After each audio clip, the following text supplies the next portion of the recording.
Ay, oh, Tayo nga'yo'y pwedeng may hambing sa mga bata. Ang diwa'y umuusbong sa nababasa't nakikita. Sabik sa katotohanan, sinaliksik at hinanap. Ngayong nasumpungan ay ating niyakap.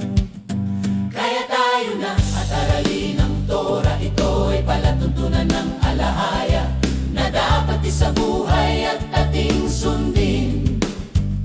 Kasama ang Haring Yahawa, pagyamanin. Daang siglo ng dinungisan ng kalawa. Daang siglo ng dinungisan ng kalaban. Sinakop ang ating mga diwa't kaisipan. Ginamitan ng kaalaman at kapangyarihan upang ang tayo ay mailihis sa katotohanan.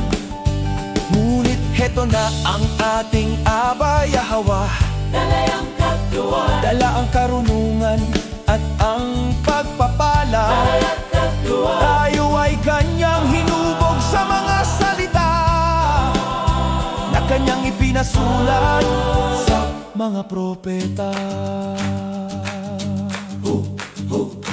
Kailangang tayo'y mga kinig, maging mapanuri, laging magdilig. Abutin ang kanyang karunungan para ating makita ang katotohanan. Kaya tayo na aaralin ang Torah. Ito ay palatuntunan ng alahaya na dapat isabuhay at ating sundin. Kasama ang Haring Yahawa, pagyamanin. Daang siglo ng dinungisan ng kalaban. Daang siglo ng dinungisan ng kalaban. Sinakop ang ating mga diwa't kaisipan. Ginamitan ng kaalaman at kapangyarihan upang ang tayo ay mailihis sa katotohanan. Ngunit heto na ang ating Aba Yahweh, Dala ang karunungan, dalang karunungan at ang pagpapala. tayo Tayo ay kanyang hinubog sa mga salita na kanyang ipinasulat sa mga propeta.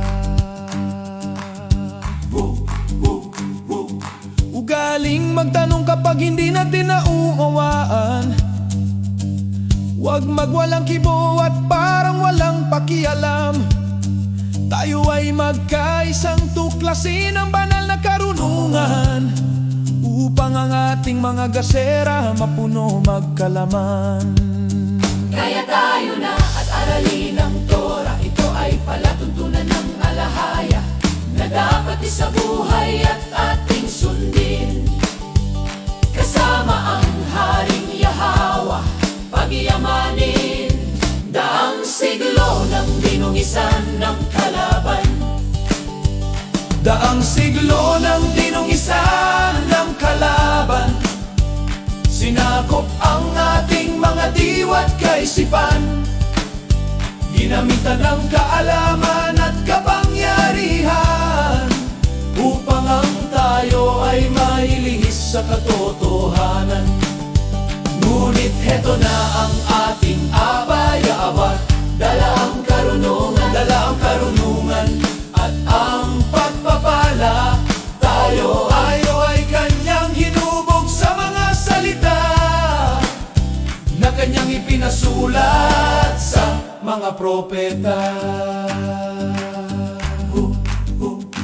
Ating dinggin ang Haring Aba